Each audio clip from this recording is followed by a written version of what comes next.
खबरदार अगर तू दरवाजे से निकली, आला हजरत इमाम अहले सुन्नत मुजद्दिद दीन मिल्लत मेरे आला हजरत से किसी ने पूछा था कि हजरत जी बीबी नात पढ़ सकती है? फतावा रज़विया की 14वीं जिल्द, बीबी मिलाद पढ़ सकती है? मिलाद? आला हजरत ने फरमाया अगर बीबी मिलाद पढ़ रही हो, नात पढ़ रही हो और उसकी आवाज गैर महरम के कानों तक जा रही हो, फरमाया उसे सवाब नहीं होगा, उसे हराम काम करने का गुनाह दिया जाएगा।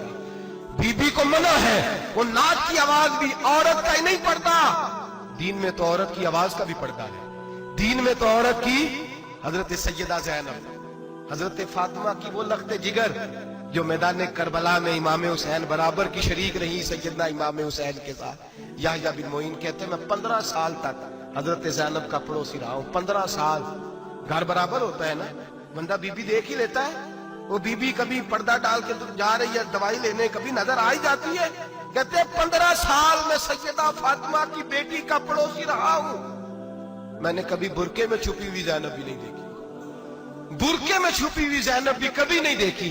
हजरत अब्दुल्ला बिन जाफर तैयार जनाबे अली मुर्तजा के भाई थे, उनके बेटे के साथ इनका निकाह हुआ था, बीमार हो गई। तो हजरत अब्दुल्ला कहने लगे ज़ैनब चल तुझे हकीम के पास ले जाऊं, तबीब के पास ले जाऊं। तो हजरत ज़ैनब कहने लगी आप जाइए मेरा हाल बता के दवाई ले आइए। तो हजरत अब्दुल्ला जाफर तैयार कहने लगे शरीयत में गुंजाइश है डॉक्टर के पास जाने, हकीम के पास जाने की गुंजाइश है, तू चलती क्यों नहीं? तो हजरत ज़ैनब कहने लगी शरीयत में गुंजाइश तो है, पर अब्दुल्ला मेरी मजबूरी ये है कि मैं फातिमा की बेटी हूं। शरीयत में गुंजाइश तो है पर मेरी मजबूरी ये है कि मैं हुसैन की बहन हूं। शरीयत में गुंजाइश है पर मैं हसन की बहन हूं।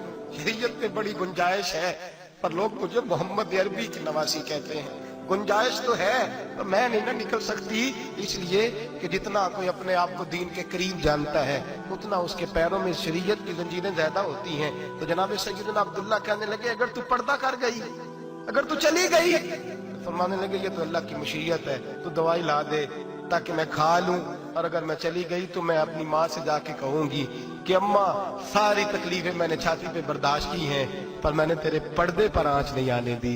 मेरे भाई ये उसवा नूर है, ये उसवा हसना है, ये हमें सिखाया जा रहा है। मेरे हबीब करीम की बीवियों का ये हाल था, बीवियों का अपने घर के आंगन में हजरत आयशा सिद्दीका, हजरत सौदा जनाब अफसा अपने सेल में जब बैठती थी ना तो दीवार की तरफ मुंह करके बैठती थी, दीवार के साथ लग के दीवार की तरफ। बीबियां अपने घर के अंदर भी दीवार की जानब मुंह करके बैठती थी। लोग पूछती, बीबियां पूछती कि अपने घर में भी दीवार को मुंह करने का मतलब? कहती हो सकता है कुछ छत पे चढ़े अचानक नजर पड़े तो हम चाहती हैं फिर भी हमारा चेहरा नजर ना आए उसे, फिर भी हमारा चेहरा नजर, हम अपने घर के अंदर भी पाबंद रहती हैं कि हमारे चेहरे नजर ना आए। खुदा रा बड़े पैसे जिंदगी में लुटाए हैं, 1000 1500 बुरके पे भी खर्च करो, वो घर ले जाओ, वो अम्मा को भी दो, बहन को भी दो, बीवी को भी दो, उसको कोई पहन ले।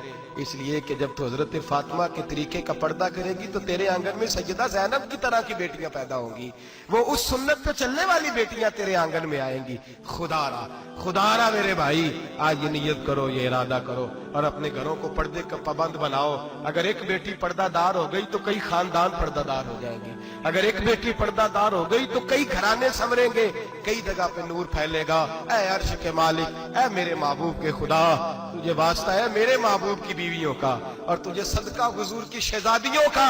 ऐ अल्लाह इतना करम बरसा, इतनी रहमत बरसा कि मेरे वतन की बेटियां और मेरे वतन की माएं बहनें बच्चियां ये समझ जाए कि हमारी निजात सिर्फ हजरत फातिमा के बुरके में है, हजरत आयशा के पर्दे में है, सैयदा खदीजातुल कुबरा के हिजाब में है। अल्लाह करे ये समझ जाए और ये जब भी सजदा करें तुझसे हयाई मांगे, ये तुझसे जब भी सजदा करें ये तुझसे अपने लिए चादर ततहीर और पर्दा तनवीर ही मांगे। अल्लाह करे मुझ बेअमल की मुंह से निकले हुए लफ्ज किसी के दिल में तासीर बन के उतरे और फिर दुनिया के अंदर ये रिवाज आम हो कि हर कोई पर्दा करे, हर कोई बापर्दा हो जाए। ऐ अल्लाह तू तासीर नाजिल फरमा, ऐ अल्लाह तू अमल की दौलत नाजिल फरमा, ऐ अल्लाह हमारी बेटियों को इज्जत की चादर अता फरमा। हमेशा मिदहत खैरुल अनाम में गुजरे, दुआ है ये उम्र दरूद सलाम में गुजरे। आखिर